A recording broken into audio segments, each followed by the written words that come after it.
There is a woman standing at a graveside in a November cemetery, and she is asking a question she cannot ask out loud. She has already heard the pastor's words. She has already nodded at the right moments. She has already accepted the casseroles and the handshakes and the quiet, "He's in a better place now," from people who meant well. But underneath all of it, underneath the black dress and the folded program and the dirt she could not bring herself to watch fall, there is one question she cannot stop turning over in her hands. Will I know him? Not is he okay? Not is heaven real? Not even will I get there? The question is more specific than any of those, more personal, more raw. Will I know his face? Will he know mine? When whatever happens after death finally happens to me, will I walk into that place and find him? Or will I find something wonderful and vast and beautiful, but anonymous, populated by strangers? This question has been asked at more gravesides than any theologian has ever counted. It has been whispered by mothers holding infant-sized caskets. It has been typed into search bars at 2 a.m. by men who never cry in public. It has been scrawled in the margins of Bibles by people who wanted an answer and could not find one clearly stated. And here is what I want to tell you. Before we go anywhere else, the Bible does answer this question.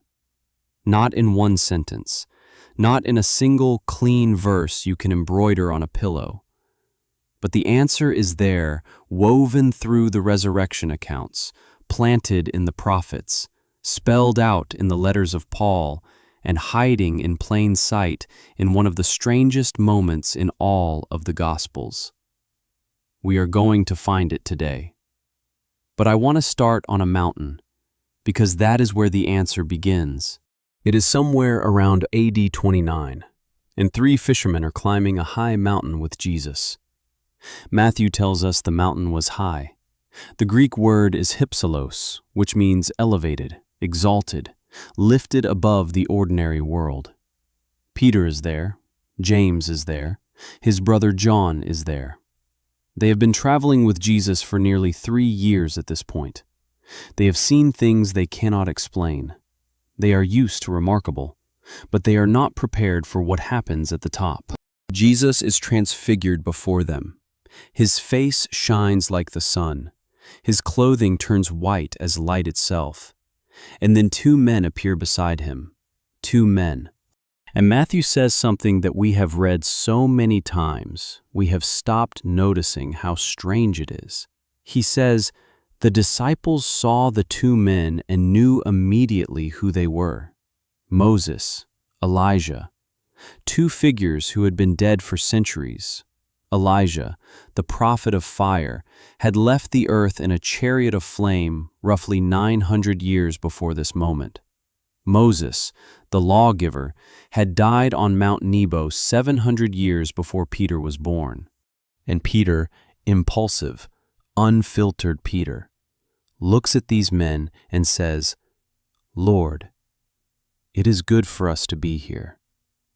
If you wish, I will put up 3 shelters, one for you, one for Moses, and one for Elijah.' He knew them.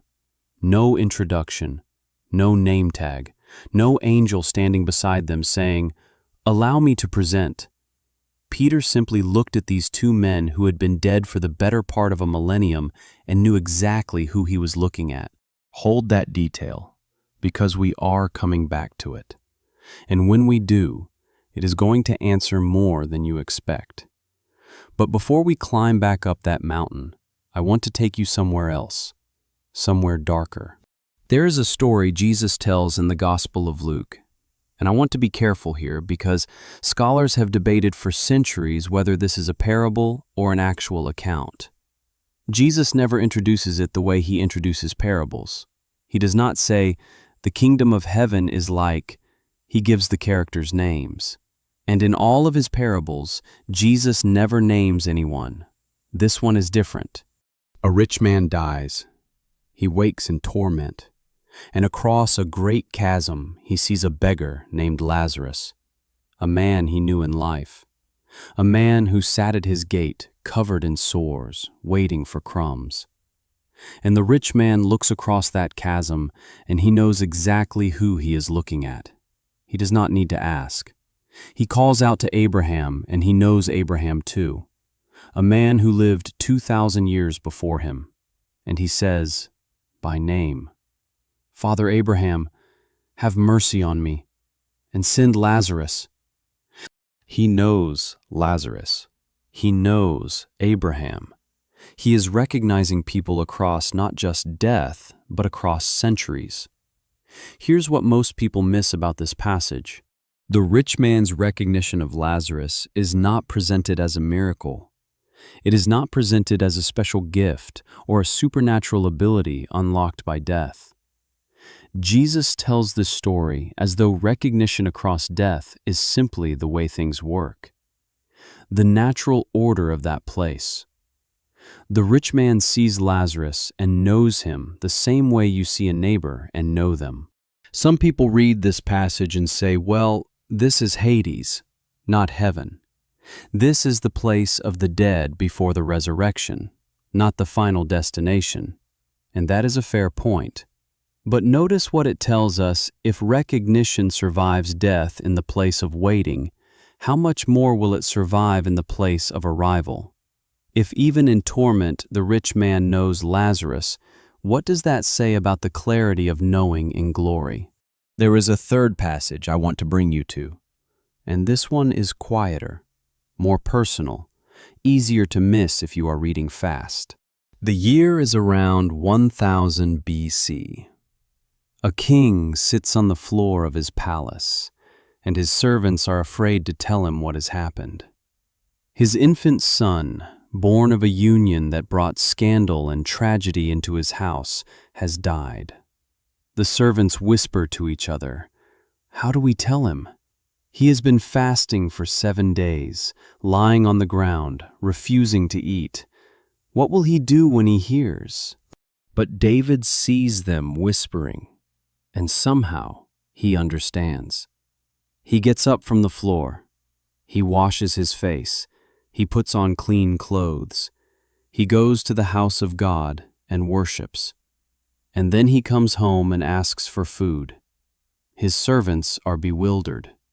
They say, "When the child was alive, you wept and refused to eat. Now that he is gone, you rise and eat." And David says something that has comforted more grieving parents than almost any other sentence in the Old Testament. "I shall go to him." Not, "I will see his memory." Not, "I will carry him in my heart." Not, "his spirit will live on." David says, "I shall go to him." Future tense, physical direction, personal pronoun. David believes with the certainty of a man who has spoken with God face to face that the child who died is somewhere he can go, and when he gets there, he will find him. David expects to know his son. He expects his son to be there, present, specific, recognizable. Now, some theologians have argued that David was speaking emotionally here, not theologically, that grief made him poetic. But David is not a man prone to comforting himself with vague spiritual metaphors. This is the man who wrote Psalm 22, one of the most unflinchingly honest cries of desolation in all of Scripture. David does not soften reality to make himself feel better. When David says he will go to the child, he means it the way he means everything else he says. And here is what I want you to notice. David says this with peace, not with the desperate hope of a man clutching at straws. He says it, then gets up, washes his face, and eats. There is a settled quality to it, a confidence. He knows where the child is, and he knows he will get there. But it gets stranger, because the question of heaven and recognition is not just a question about comfort. It is a question about identity itself. It is a question about what makes you, you. And that question leads us to one of the most important sentences the Apostle Paul ever wrote, tucked near the end of a long chapter about love that most people only remember reading at weddings. 1 Corinthians 13 is the love chapter. You've heard it at weddings. You've seen it on decorative signs in living rooms. Love is patient. Love is kind. But most people stop reading before they reach the end. And the end is where Paul hides the answer to our question. He writes, "For now we see through a glass, darkly, but then face to face. Now I know in part, but then I shall know, even as also I am known." Read that again, slowly. Then I shall know, even as also I am known. Paul is not talking about knowing God. He is talking about knowing full stop. The Greek word he uses is epignosis, not the ordinary word for knowledge, gnosis, which means basic awareness, surface understanding, the kind of knowing that lets you recognize a face in a crowd. Epignosis is something else entirely. It means complete knowledge, thorough knowledge, knowledge that penetrates through appearance and circumstance and time down to the essential reality of a thing. Paul says, right now, in this life. Your knowing is partial, clouded, like looking at a reflection in a piece of polished bronze. You can see the shape, but the details blur. But then in that place, in that state, you will know with the full clarity with which you yourself are already known. Think about what that means. God knows you completely. He knows your name, your history, your hidden fears, the specific weight of your grief, the exact number of your days. He knew you before your parents knew each other. That is the depth of knowing Paul is talking about. And he says that is what your knowing will look like in heaven. Not dimmer, not vague, not symbolic, fuller. If you will know with that kind of completeness, do you think you will fail to recognize your mother's face? Now here is where it gets remarkable. In the 4th century, a bishop in North Africa sat down to write what would become one of the longest and most influential works of Christian theology ever produced. His name was Augustine of Hippo, and in the 22nd book of his work, called The City of God, he turned his attention to exactly this question: what will our resurrection bodies be like, and will we know each other? Augustine writes with a specificity that surprises people who think of ancient theology as vague and mystical. He argues that resurrection bodies are not generic spiritual forms. They are the perfected version of the specific body each person had in life. He writes that in heaven, nothing of the person is lost. Only what was broken is healed. Only what was incomplete is completed. The person who arrives in glory is more themselves, not less. More themselves. Not a blur, not a symbol, not a generalized soul floating in light. The person you loved with their specific laugh, their specific way of tilting their head when they were thinking, the particular quality of their presence that you could identify from across a room. Augustine is saying that person does not dissolve into heaven. They arrive in heaven, whole, specific, recognizable. Pay attention to this, because it matters for more than comfort. The question of recognition in heaven is really a question about whether personhood survives death. And the Christian answer, the answer embedded in every resurrection account, in every appearance of Jesus after the tomb, in every vision of heaven in the book of Revelation, is yes. Personhood survives. Identity survives. not as a faded copy of what it was, but as the fullest version of what it was always meant to be. This is why the resurrection of Jesus matters so much to this question. When Jesus rose from the dead, he did not rise as a generic spiritual being. He rose as Jesus. He still had the wounds in his hands. Thomas touched them. He still had a voice that Mary Magdalene recognized in a garden, through her tears, the moment he said her name. He still had a way of breaking bread that two disciples on a road to a village called Emmaus recognized instantly, even though they had walked with him for miles and not known him. He was different. His resurrection body passed through locked doors. He appeared and disappeared. He was not limited the way he had been, but he was still him, still recognizably, specifically, unmistakably, Jesus of Nazareth. And if the resurrection of Jesus is the template, if Paul calls him the first fruits of those who have died, meaning his resurrection is the pattern that all resurrection follows, then what rose from that tomb on Sunday morning is a preview of what waits for every person who belongs to him. More themselves, not less. The woman at the graveside is not hoping for a metaphor. She is not hoping to feel her husband's presence in a warm breeze or see his image in her memory when she closes her eyes. She is hoping for him, specifically him, the man who drank his coffee too hot and always lost his keys and called her by a nickname nobody else used. And the testimony of Scripture from David to Paul to Augustine to the empty tomb itself is that hope is not foolish. It is pointing at something real. There is a moment in the book of Revelation that most people skip over because the images around it are so dramatic. Seals being broken, horses riding, the sky going dark.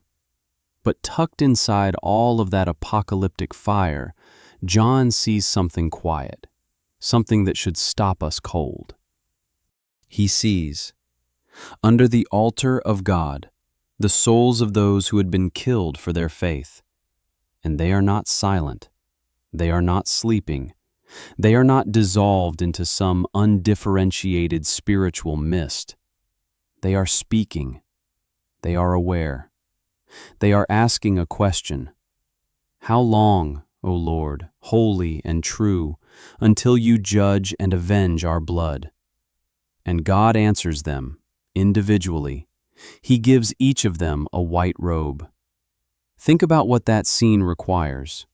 For God to give each soul a white robe, each soul must be distinguishable, separate, individual. You do not hand a robe to a blur. You do not answer a question asked by a formless collective. These are specific people, people who had specific names, specific faces, specific stories, and they have carried all of that with them through death and into the presence of God. They remember why they died. They remember what was done to them. They are aware of time passing on earth. They are, in every meaningful sense of the word, themselves. Now here is what I want you to sit with for a moment. If these souls, still waiting for the resurrection, still in the intermediate state before the final renewal of all things, if even they are this present, this aware, this specific, what does that tell you about the fullness of what comes after? If the waiting room looks like this, what does the destination look like? The Jewish historian Josephus, writing in the 1st century, recorded that the common Jewish belief shared across sects in the tradition that Jesus himself inhabited was that the dead retain identity. They remain who they were. The afterlife, in the Jewish imagination, was not a place where people became something other than themselves. It was a place where they continued to be who they had always been, only freed from everything that had broken them. Jesus grew up inside that tradition. He breathed that air. And when he talked about Abraham, Isaac, and Jacob, he said, in Matthew chapter 8, that many will come from east and west and sit down with Abraham and Isaac and Jacob in the kingdom of heaven. Sit down with them at a table as themselves, not merge with them, not dissolve near them, sit with them. There is a specificity to that image that we rush past too quickly. A table requires people. People have faces. Faces are how you know someone. Stay with me. In the winter of 1738, a young pastor in a small Massachusetts town sat down and wrote a treatise on heaven that would become one of the most beloved theological essays in American history. His name was Jonathan Edwards, and the essay was called "Heaven is a World of Love." Edwards makes an argument that is so simple it is almost startling. He says heaven is defined by love. Perfect, unhindered, fully expressed love.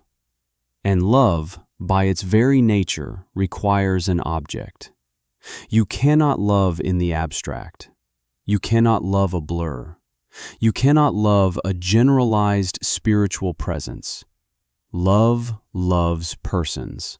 Edwards writes that in heaven, the love between people will not be diminished. It will be perfected. Every incomplete love from this life, every relationship cut short by death, every connection broken by distance or disease or the simple limits of time will find its fullness there. The love a mother had for her child, the love between old friends who shared 40 years and then lost each other, the love between a husband and wife that deepened over decades and then was severed by a November morning. Edwards says that love does not end. It arrives. It finds what it was always reaching for. But love that arrives must arrive at someone. And this is where I want to bring in something that C.S. Lewis wrote in a small, strange, brilliant book called The Great Divorce, a fictional account of a bus journey from hell to the outskirts of heaven. Lewis imagines a woman arriving in glory, and the people who knew her on earth are overcome simply by her presence, not because she has become something unrecognizable, but because she has become the fullest version of what she always was. Lewis's point is not subtle. In heaven, you do not become someone else. You become, for the first time, completely and perfectly yourself. Which means the people who loved you will not have to search for you.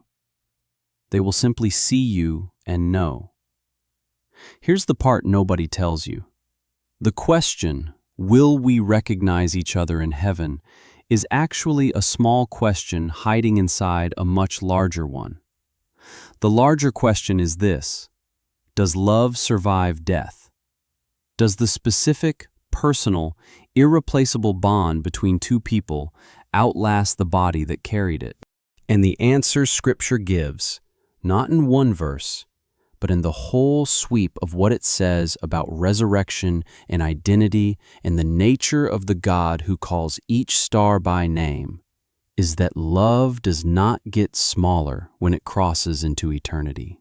It gets larger. It gets cleaner. It gets to do what it was always trying to do, without the interference of time and pain and misunderstanding and the simple limits of being human. You will not love less in heaven. You will love more. You will know more. You will see more clearly. And the face you have been missing, you will see it again. Now we go back to the mountain. Peter, James, and John are standing on the heights, and two men are beside Jesus, and the disciples know them: Moses, Elijah. Without introduction, without explanation, without an angel standing at the door with a clipboard and a seating chart. How did they know? The most common explanation you will hear is that Peter, James, and John recognized Moses and Elijah because they had seen images of them, paintings, perhaps, or sculptures, but that does not work. Judaism in the first century had a deep prohibition against making images of people. There were no portraits of Moses hanging in the synagogue. There were no statues of Elijah in the town square. These three fishermen from Galilee had never seen a likeness of either man. Others suggest they overheard Jesus speaking to them and caught their names. But Matthew does not say that. Matthew says the disciples saw them and knew. The knowing came before any words were exchanged. So how? Here is what the Transfiguration is showing us, quietly, without announcing it. The way the best revelations always work. On that mountain, for a few minutes, the curtain between this world and the next was pulled back. And in that unveiled state, in that condition of heavenly clarity, the disciples simply knew. Not because they had studied the right books or seen the right images. They knew, the way you know your own name. The way you know your mother's voice in a dark room before you even open your eyes. It was immediate. It was certain. It required nothing. In the unveiled state of heaven, in the condition Paul calls knowing even as we are known, recognition is not something you work at. It is not something you search for. It is not a puzzle you solve or a face you strain to place. It is simply the natural mode of that place. To be there is to know. To arrive is to recognize. The disciples did not recognize Moses and Elijah, despite the fact that they had never met them. They recognized them because in that moment they were seeing with heaven's eyes. And heaven's eyes do not blur. They do not confuse. They do not lose people. Now watch what happens next. Because the Transfiguration does not just answer the question of recognition. It answers a deeper question underneath it. The question the woman at the graveside is really asking when she asks, "Will I know him?" is not just about information. It is not about identification. The way you identify a face in a photograph. It is about relationship. She is not asking, "Will I be able to pick him out of a crowd?" She is asking, "Will we still be us? Will what we had still exist? Will he still be the person I knew? And will I still be the person he knew? And will there still be a between us?" Paul says you will know even as you are known. David says, "I shall go to him." Jesus says, "You will sit at a table with Abraham and Isaac and Jacob." Augustine says, "The resurrection body is the perfected version of the specific person." Jonathan Edwards says, "Heaven is defined by love, and love requires persons." The souls under the altar are specific, aware, individual, remembered by God. The disciples on the mountain recognized Moses and Elijah with a knowing that required no effort and no introduction. Every thread points the same direction. Not one of them, not one passage, not one theologian, not one account of resurrection or afterlife in all of Scripture suggests that death erases the person. Not one suggests that heaven is a place of beautiful anonymity, where everyone becomes the same soft light, and the specific faces you loved are absorbed into the general glow. Every thread says the opposite. Death does not erase, it reveals. The part of you that was always most essentially you. The part that existed before your body started failing, before your mind started forgetting, before the years began to subtract things from you instead of adding them. That part does not diminish in heaven. It arrives, fully, finally. And the same is true of the people you love. The husband who held her hand in the hospital and then did not come home. He did not stop being himself when he stopped breathing. He became, in that moment, more fully himself than he had ever been in 70 years of living. And somewhere in the luminous reality that lies on the other side of everything we know, he is there, present, specific, himself, waiting to be known the way he was always meant to be known. And she will know him, not by effort, not by searching, not by squinting through the beautiful and the overwhelming until she finds a familiar shape. She will walk through whatever door opens at the end of her life, and knowing will simply happen the way it happened on a mountain in Galilee when 3 fishermen looked at 2 men who had been dead for centuries and simply, immediately, completely knew. There is one more thing. The question we started with, will we recognize loved ones in heaven, is a question born in grief. It is asked by people who are missing someone, and that missing, that specific ache for a specific person, is itself a kind of testimony. You do not ache for a blur. You do not grieve an abstraction. The very precision of your grief, the way it has a shape, a name, a particular weight, is evidence that what you lost was real, specifically, irreplaceably real. And a God who designed love specific enough to produce that kind of grief, a God who built into the human heart the capacity to miss one person out of 8 billion with an accuracy that could pick their laugh out of a crowd. That God does not resolve the story with anonymity, he resolves it with reunion. So let me give you 3 things to take away from everything we have covered today. The first is this. Recognition in heaven is not a wish. It is a theological conclusion. We did not arrive at it by sentiment. We got here by following the evidence. The transfiguration on the mountain. The rich man who knew Lazarus across the chasm. David's certainty about his son. Paul's word epignosis. Augustine's theology of resurrection identity. The souls under the altar who are specific and aware and remembered. The disciples who knew Moses and Elijah without introduction. This is not a doctrine built on hope alone.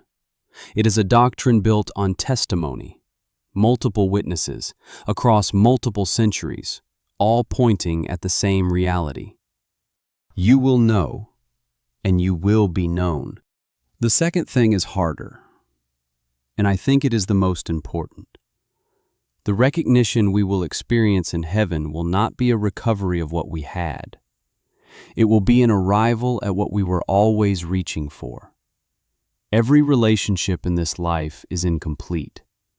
Not because the love was not real, the love was real, but because we are incomplete. We see through a glass darkly. We misunderstand each other. We run out of time.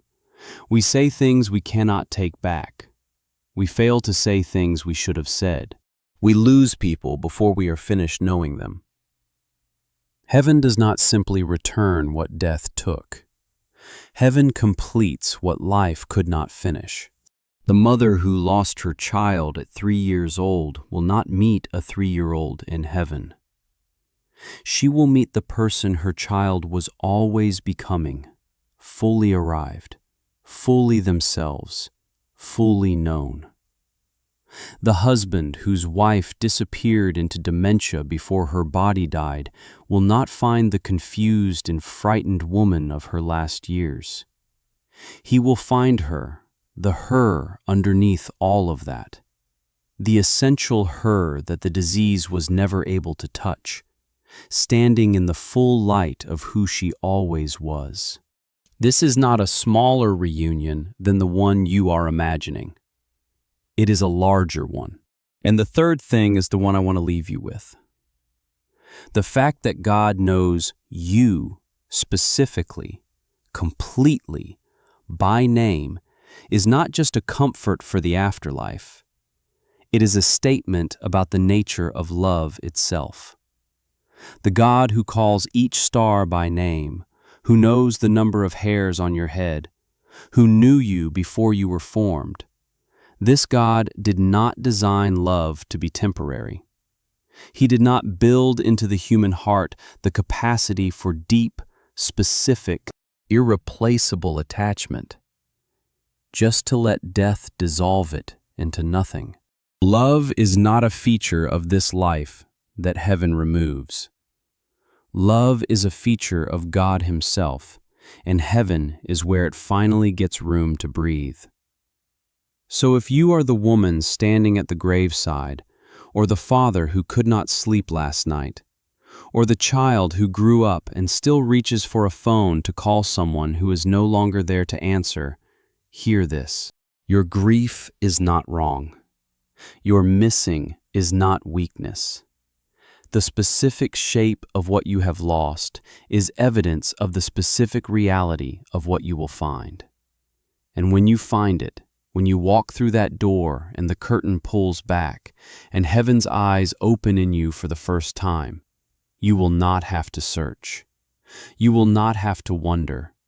You will not stand in the luminous crowd and scan 1,000 faces hoping to find the one you have been carrying in your chest for years. You will simply know. The way Peter knew on a mountain in Galilee. The way Mary knew in a garden when one word, her name, spoken by a voice she recognized, was enough. The way David knew, with enough certainty to get up off the floor and wash his face and eat, that the child who had gone somewhere ahead of him was somewhere he could follow. The God who designed you to love that specifically, that deeply, that stubbornly, that irreplaceably, is not going to end the story with a blur. He is going to end it with a face, and you are going to know it. If this has stirred something in you, a question, a grief you have been carrying, a hope you were not sure you were allowed to have, leave a comment before you go.